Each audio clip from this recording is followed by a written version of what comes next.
Noong akala ng lahat ay bigla akong natamba. Para lang manloko at makaporma sa Diyosa. At akala nila ay yayakapin ko siya. Pilit kong iniikot ang katawan ko. Kaya ang nabagsakan ko ay ang malambot at cute na childhood friend sa tabi niya. Pero sa gitna ng kritikal na sandaling iyon, itinaas niya ang hawak niyang pakwan. Kaming dalawa ay bumagsak sa sahig. Natulala kami ng mga 2 hanggang 3 segundo. Tapos ay agad niya akong itinulak para tignan ang pakwan. Nang masiguro niyang walang sira ang pakwan, lumingon siya sa akin at ngumiti ng alanganin. Chen, ayos ka lang ba? Wala na akong masabi, speechless na ako sa mga oras na to. Si Joe Nianyan, mas inuna pa ang pakwan kaysa tulungan ako. Joe Nianyan, ganoon ba talaga kahalaga sa'yo ang sira mong pakwan? Patay na. Tinawag na naman niya ako sa buo kong pangalan, si Chen. Lagot na ako nito. Ang Diyos ang si Xian. At ang lahat ng mga taong nakatingin ay napangangarin. Dahil sa tindi ng survival instinct nila, alam nilang isa itong delikadong tanong na walang tamang sagot. Siyempre ikaw ang importante. Ikaw talaga ang importante. Kakaisip lang ng mga tao na tama ang sinagot niya. Pero sinong mag-aakala? Nagulat lang din ako noong oras na yun. Natural reflex ko lang yun. Patay na. Hindi ko alam kung sino ang matapang na walang takot sa kamatayan. Ang biglang sumigaw ng nararamdaman ng lahat. Natural reflex pala. Tiningnan ko siya mula ulo hanggang paa habang pilit na nakangiti. Pagkatapos, iniunat ko ang kamay ko at pinisil ang pisngi niya. Ang katawan mo, tila tapat na tapat Pagkasabi ko noon, kinuha ko agad ang pakwan sa kamay niya. At naglakad palabas ng restaurant nang hindi na lumingon. Naiwang mag-isa si Joe Nianyan sa restaurant. Wala akong kasalanan. Hindi ko talaga sinasadya yun kanina. Nag-short circuit lang ang utak ko ng sandali. Lumapit si Kiki at tinapak ang balikat niya. Yung unang sagot mo, sister, okay na sana. Yung sumunod na sinabi mo, wala na sa lugar. Yung bag na dala mo, hindi naman kailangan. Pagbalik sa dormitoryo, Haze, kung hindi lang dahil sa panaginip na yun kagabi. Kung hindi ko lang nalaman na nasa loob pala ako ng isang libro. Kung hindi lang ako yung kinamumuhian na kontrabida. Maliit na aksidente lang sana ang nangyari kanina. Pero sa panaginip ko, si Xian ang niyayakap ko. Wala na, talagang nagkakatotoo na ang panaginip ko. Nagsisimula na ang plot, pero sigurado ako, hindi ako ang Chin-Chen na nasa libro. Hinding-hindi ako aasa sa babae gaya niya. Sarili ko lang ang aasahan ko. Bukas na ang pasukan. Inaya ako ni Joe Nianyan na mag-food trip sa street market mamayang gabi. Pagkababa ko pa lang, nakita ko na siyang naghihintay sa baba ng dorm. Para siyang naglalakad na snack bar. Ang sakit sa mata ng ayos niya, promise. Chen, ang bait-bait na Chen ko. Alam ko na talaga ang mali ko. Huwag ka na magalit, please. Ngiti ka naman dyan, pwede. Napansin ko ang mga tingin ng mga estudyanteng dumadaan. Tapos tiningnan ko ulit yung nakakahiyang itsura niya. Gusto ko na lang maglaho agad. Hay nako, hayaan na nga. Nakakababa ng level kung papatulan ko pa tong makulit na to. Papatawarin kita, pero sa loob ng 1 buwan, ikaw ang magdadala ng almusal ko araw-araw. Sige ba, masusunod. My dear Chen, buong puso kong tatanggapin ang parusa. Todong ngiti si Joe Nianyan, sobra ang pagkaawa. Dinagdagan ko pa ang hirit ko. Mamaya, takbo muna tayo ng 2 ikot sa field. Tapos dagdagan mo pa ng 20 sit-up. Kahit hindi naman ganoon kadami yun. Pero para sa babaeng to, sapat na parusa na yun sa kanya. May physical training pa. Kung dalhin na lang kita ng almusal sa loob ng 1 buwan at kalahati, okay ba yun? Nagsimula na naman makipagtawaran si Joe Nianyan. Nakatingala pa siya sa akin ng patanong-tanong ang mukha. Inaamin ko, cute siya. Pero kung titingnan mo ang itsura niya na puno ng mga chichirya sa katawan, medyo hindi ko na kaya pang tingnan. Tinuturuan mo ba ako kung ano ang dapat kong gawin? Hindi po, boss. Hinding-hindi po, hinding-hindi talaga. Pinatigil siya agad ni Joe Nianyan sa isang tingin lang. Umatras siya ng kaunti habang pilit na pinapaliit ang sarili. Agad niyang ibinigay ang mga chichirya sa dorm attendant. Pagkatapos ay tumayo ng matuwid. Ramdam ko, sa bawat salita ni Joe Nianyan, hindi maitago ang kanyang pagtatampo. Sisiguraduhin kong magagawa ko ang misyon. Nag-ikot kaming 2 sa food street at inubos ang mga masasarap na pagkain. Busog na busog at masaya akong bumalik sa school. Mabilis akong naghugas at naglinis ng katawan. Humiga ako ng komportable sa kama. Pinipilit kong alalahanin ang panaginip ko kagabi. Sinisimulan ko ng balikan ang mga plot points sa libro. Una, ang pagkabunggo sa bida. Pangalawa, ang pagkikita sa library. Pangatlo, ang pagkikita sa field. Pati na rin ang panliligaw na maituturing na ring panliligalig. Magulo ang mga alaala sa panaginip ko. Masyado ring madalas ang pagkikita namin ng bida, nakakabaliw. Sa madaling salita, isang bagay lang ang sigurado. Lahat ng pagkikita namin ay planadong-planado. Nang mapagtanto ko iyon, gumaan bigla ang loob ko. Sa libro, halos kabisado ko na ang bawat galaw ng bida. Hanggat hindi ko ito sinasadya o pinaplano. Kaming dalawa na magkaiba ng section ay hinding-hindi magkakasalubong. Napakaliit ng tsansa na magkita kami. Nang maisip ko iyon, nakahinga na ako ng maluwag. Mahimbing ang tulog ko hanggang umaga. Mabilis na lumipas ang umaga ng susunod na araw. Ang unang klase sa hapon ay PE. Bago magsimula ang klase, nagkumpulan kami sa lilim ng puno. Pinag-uusapan ng eleksyon para sa mga class officer mamayang gabi. Nakikipagkwentuhan ako kay Ganpang. Nang biglang may pamitik sa balikat ko. Paglingon ko, nakita ko si Joe Nianya na nakangiti sa akin. Kitang-kita ang kanyang mga cute na ngipin, ang ganda ng ngiti niya. Ah, Chen, ang galing naman. Nagkasabay pa talaga ang pay class ng dalawa nating section. Si Joe Nian pala to, kababata ko. Nakangiting kumaway si Ganpang ng parang tanga. Hinayla ko ni Joe Nian sa isang tabi. Chen, nagtakbuhan kami sa pay class kanina. Pwede bang pambawi na yun sa isang lap na kailangan ko sanang gawin kaninang umaga? Sige ba, pero dagdagan mo ng 30 sit-ups. Sige, babalik na muna ako sa team ko. Kapag may time ako mamaya, gagawin ko agad yung sit-ups. Kung wala naman, sa gabi ko na lang babawiin. Pagkaalis ni Joe Nian. Isang babaeng nagngangalang Wo Rui ang lumapit. Boyfriend mo ba yung taga section 4? Anong boyfriend? Hindi pa namin iniisip yung ganyan. Bahagyang ngumiti si Wo Rui. Walang gatol niyang tinitigan ang mga mata ko. Hindi pala boyfriend, ha? E di mas madali na ang lahat. Nag-uusap kami ni Ganpang sa tabi ng mga sports equipment. Biglang may sumigaw mula sa malayo. Iwas. Hindi pa ako nakaka-react. May isang basketball na biglang lumipad papunta sa akin. Akma ko na sanang sasaluhin.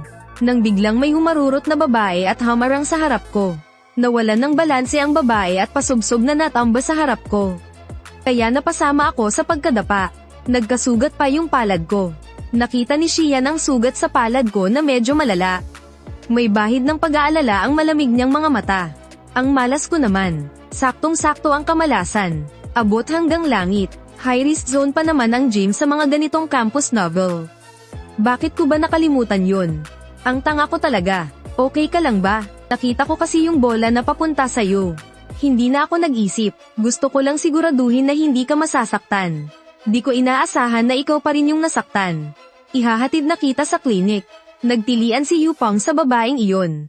Hindi mo ba alam kung gaano kabigat ang timbang mo? Kung hindi ka lalapit, nasalo rin ni Chen ang bola. Pero ikaw, pati bola at ikaw mismo ay bumagsak sa kanya. Buti na lang hindi nataman ang ulo niya. Kung hindi, malaking gulo yun. Napapalibutan na kami ng mga tao.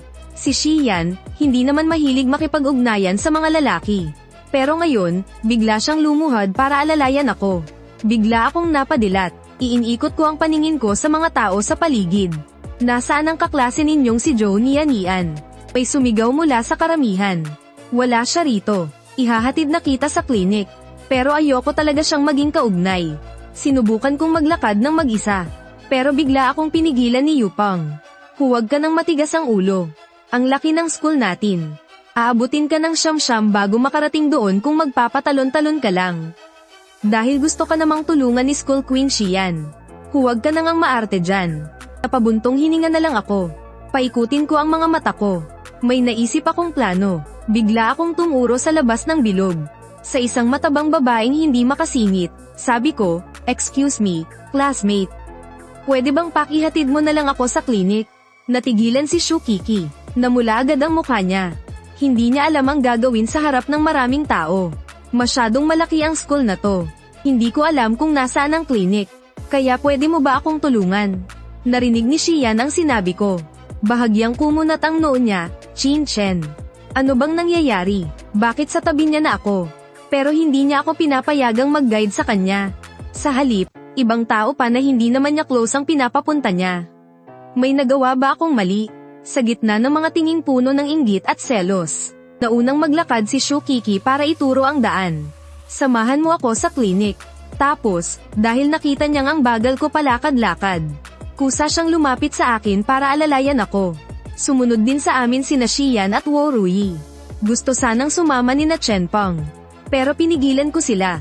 Hindi naman ito malaking bagay. Ang dami-daming tao. Masyadong owa naman. Hindi na kailangan, hindi na talaga kailangan. Sa wakas, nakarating din kami sa klinik. Dahan-dahan akong inalalayan ni Shu Kiki na humiga sa hospital bed. Inasikaso niya rin ako at maingat na tinupi ang manggas at laylayan ng pantalon ko. Pagkakita sa akin ng school nurse. Habang sinusuri ako ay nagtanong siya, "Uy, bihirang makita to ah. Bakit naman ang lala ng pagkakabagsak mo?" Tinamaan po siya ng bola ng basketball. Mabilis na paliwanag ni Wo Ruyi. Tumango ang school nurse, at nagpatuloy sa pagtatanong, "Bukod sa tuhod at palad mo, may iba ka pa bang nararamdamang masakit?" Naisip ko. Dahil sa sakit ng palad ko na kumukuha ng buong atensyon ko. Wala na akong pagkakataong isipin kung may iba pa bang bahagi na masakit. Pagkatapos, tumingin sa amin ang school nurse. At sinabing, "Sige, i-check ko na to. Mga estudyante, pakiusap, lumabas muna kayo sandali." Makalipas ang ilang sandali, tapos na akong suriin ng nurse at sinimulan na akong gamutin. Nang dumampi na ang bulak na may betadine sa sugat ko, biglang sumakit ng matindi ang sugat. Pinilit ko talagang hindi sumigaw.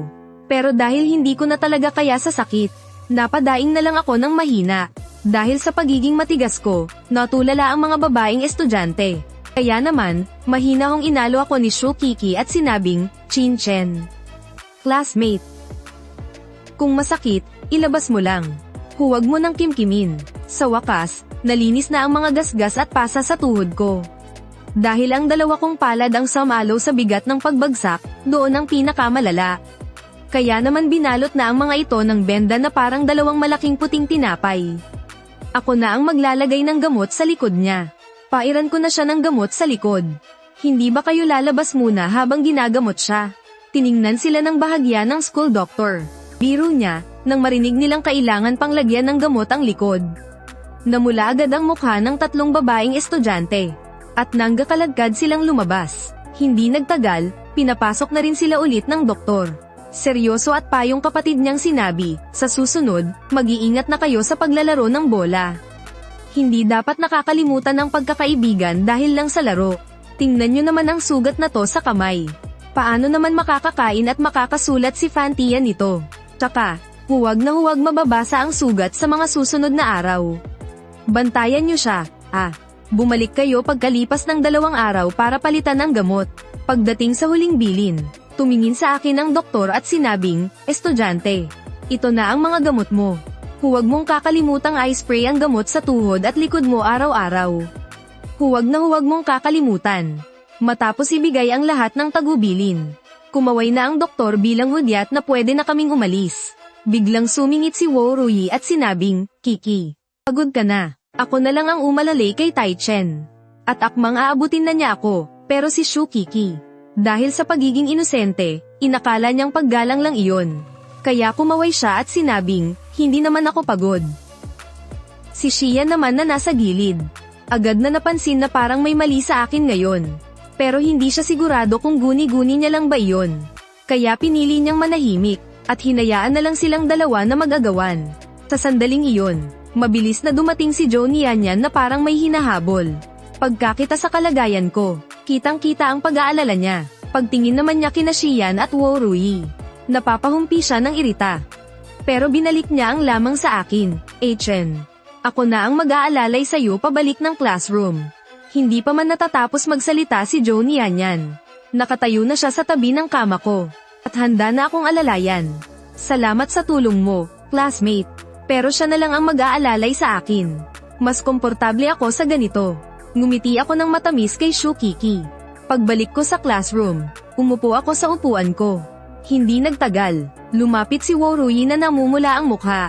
Naglagay siya ng isang basong puno ng mainit na tubig. At pak, na inilapag ito sa lamesa ko. Hindi man lang siya nagsalita at mabilis na bumalik sa upuan niya. Napanganga na lang ako habang nakatingin sa baso ng mainit na tubig. Alam kong mabuti ang intensyon niya. At medyo nauuhaw nga ako. Pero sa lagay ko ngayon, hirap na nga akong magbanyo. Iinom pa ba ako ng maraming mainit na tubig? Sabi na nga ba, kahit anong problema, uminom ng maraming mainit na tubig ang solusyon. Di ba? Buti na lang natapos din ang mga klase ko sa hapon. Pagkatapos, nakatanggap ako ng chat mula kay Joe Nianyan. Tinatanong niya kung kakain ba ako sa kantin.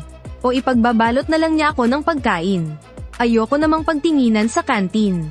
Kaya mabilis akong nag-reply na ibili na lang niya ako ng pagkain.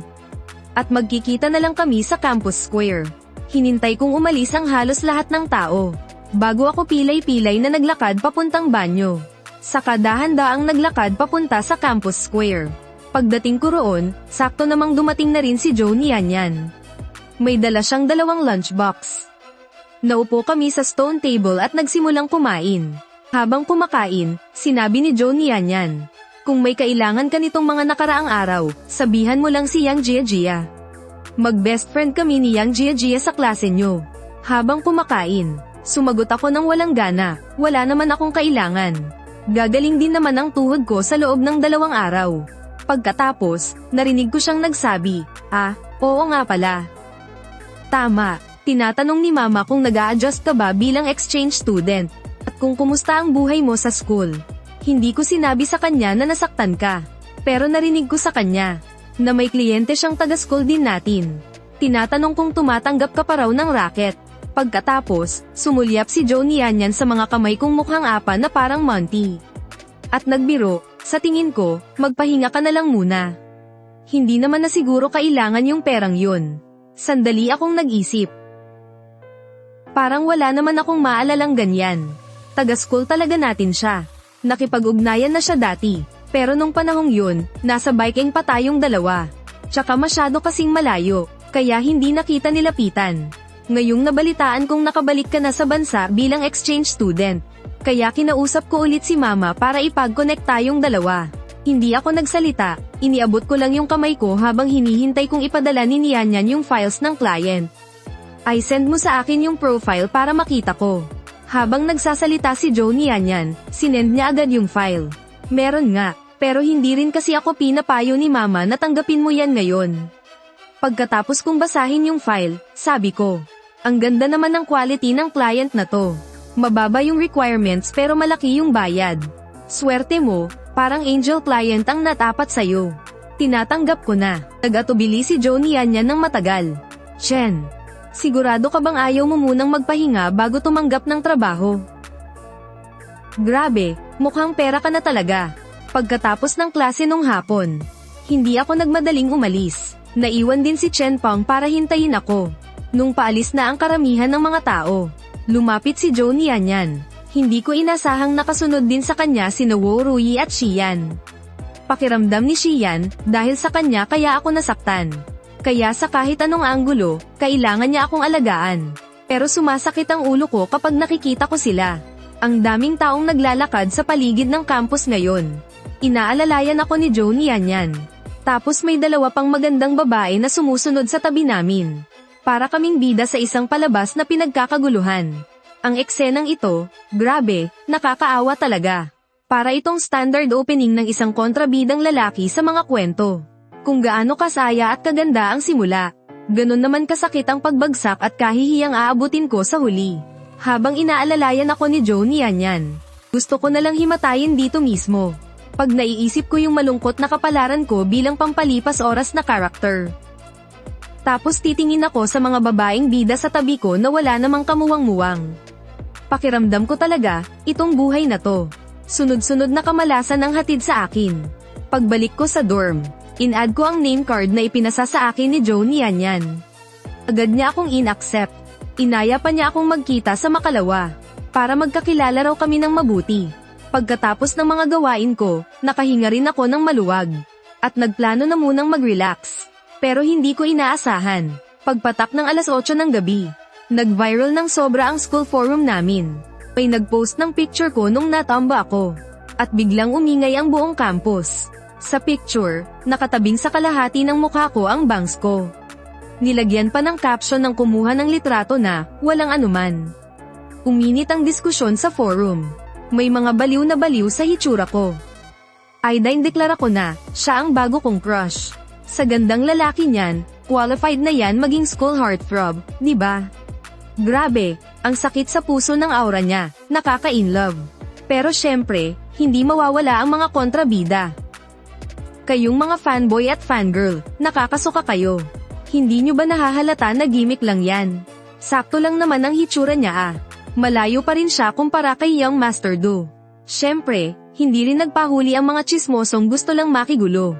Amoy na amoy ko ang selos hanggang dito sa screen. Itong bagong student na to. Parang ordinaryo lang naman ang pinanggalingan, di ba? Ang mga magulang ni Young Master Do ay kabilang sa top wealthiest sa North City. Tsaka, childhood sweetheart pa sila ni Xian. Ano bang laban ng exchange student na yan kay Young Master Do? Kinabukasan, pagkatapos ng klase, abala ang lahat sa pagtambay at kwentuhan sa loob ng room. Biglang nagkagulo sa labas ng classroom. Isang lalaki ang pumasok na may kasamang grupo ng mga tao. Sino si Chin Chen? Hinihigupan ko yung lollipop ko habang tutok na tutok sa cellphone ko. Nang bigla akong naistorbo, napakunot noo ako. Tumayo ako at nagtanong, sino ka? Anong kailangan mo sa akin? Tinitigan ako ni Chen Shuo ng paulit-ulit mula ulo hanggang paa. Siya yung si Chin Chen. Totoo namang may itsura siya, masasabi mong gwapo. Pero hindi pa rin siya abot sa level ko. Dir-diretso lang siyang naglakad papunta sa harap ko. Ngumisi siya ng bahagya. Sabi niya, ako si Chen Shuo. Ikaw ba yung bagong lipat na student? Bakit parang hindi man lang kita narinig? O may nakakakilala sa'yo sa circle natin? Pagkarinig ko sa sinabi niya, inaasan ko siya ng kilay. Interesting ah, gusto niya yatang alamin ang background ko. Gusto niyang malaman kung may malakas ba akong backer. Sa pagkakatanda ko, isa lang siyang boss sa bandang huli ng kwento. Kahit papaano naman siyang personalidad sa North City. Kaso palagi siyang natatalbugan ni Duyu. Nakakaawa rin siya, sa totoo lang. So, ang tanong ngayon, bakit naman niya ako hinahanap? Isang babaeng mabilis ang isip, napansin ang tensyon. Kaya kumari pa siya ng takbo papunta sa kabilang classroom. Habang tumatakbo, sumisigaw siya, lagot na. Dinala ni Chen Shuo ang mga tao niya para hanapin si Chin Chen. Si Yang Jia, nakasalukuyang nakikipagkwentuhan kina Wu Rui at Xian. Biglang uminit ang ulo nang marinig yun. Agad siyang bumalik ng mabilis sa classroom. Nakarating din ang balita kay Zhou Nianyan. At tumayo siya sa tabi ko. Saka ako sumagot ng kalmado, wala talaga kaming pera. Kaya lang naming bumili ng lollipop. At tama ka rin, hindi naman kami galing sa mga top tier na pamilya. Pagkarinig niya sa sinabi ko, gulat na gulat ang mukha niya. Naknem, bakit ang tuso ng taong to? Paano niya nasasabi ng may confidence na wala siyang pera? Paano ko pa itutuloy ang drama ko nito? Pinilit niyang itago ang gulat niya. Umubo ng bahagya, at nagpatuloy. Narinig ko, gusto mo raw agawin ang pwesto ni Doyu bilang campus heartthrob. Wala akong pake sa kung anong trip mo. Mabilis kong sagot, hindi ko deserve. Nang marinig ni Chen Shuo ang sagot ko, lihim siyang nagreklamo sa sarili. Tol, teka lang naman. Ba't parang inagaw mo linyahan ko? Yung salitang hindi deserve. Ako dapat ang nagsasabi niyan, ba't di ka naman sumusunod sa script? Naiinis na talaga ako. Ayoko sa lahat ng taong walang self-awareness. Kailangan kumilos kang parang bida kung bida ka. Hindi nakuha ni Chen Shuo ang gusto niyang isagat ko. Kaya nagmatigas pa rin siya at patuloy na pinahirapan ako. Alam mo ba kung anong klaseng tao sina Duyu at Xian? Dito sa Baikeng, sabay silang lumaki na parang magkabata. Super close noon pa man. Bagay na bagay ang pamilya. Talagang match made in heaven, di ba? Bago pa man niya matapos ang sasabihin niya. Inunahan ko na siya at tinapos ko na. Ang galing naman, shipper din ako ng love team nila Narinig yun ni Xian na kaka-rating lang. Bahagyang kumunat ang noo niya. At bumantong hininga ng mahina. Sobrang sama ng loob niya sa mga sandaling yun. Wala namang namamagitan sa amin ni Duyu super innocent lang kami. Ba't kay HN naman? Matapos marinig ang sinabi ko, Walang nagawa si Chen Shuo kundi tignan ako ng may halong inis at pagkablangko ng mukha. Si Zhu Zekai na nasa likod ni Chen Shuo ay nakitang medyo napapaburan ang kabila at parang dehado si Chen Shuo. Kaya medyo nag-alala siya. Grabe naman itong bagong transfer student, ang hirap palang kausapin at i-handle. Hindi pwede, kailangan kong tulungan si Chen Shuo. Iginuhit ni Zhu Zekai ang kanyang lalamunan, tumingin sa akin at nagsabi. Buti naman at alam mo. Hinding-hindi kayo magkakatuluyan ni Xian, hinding-hindi mangyayari yun. Pagkarinig ko sa sinabi niya, napatawa ako ng malakas, at pagkatapos ay mapait kong sinabi sa sarili, syempre naman, imposibleng mangyari yun. Wala akong background o kayamanan sa pamilya. Hindi kami magkapantay ng estado ng pamilya ng isang prinsesa tulad niya.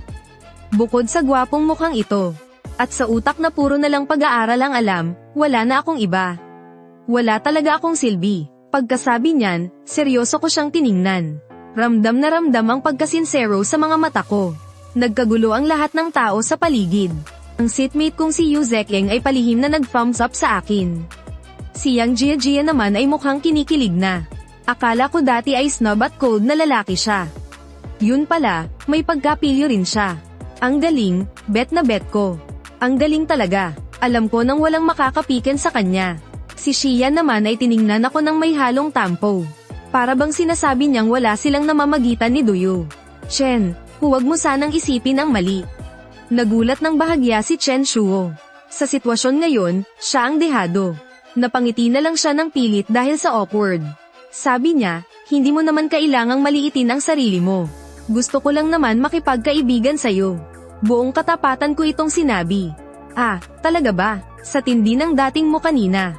Akala ko ay susugod ka para makipag-away. Ang paraan mo ng pakikipagkaibigan.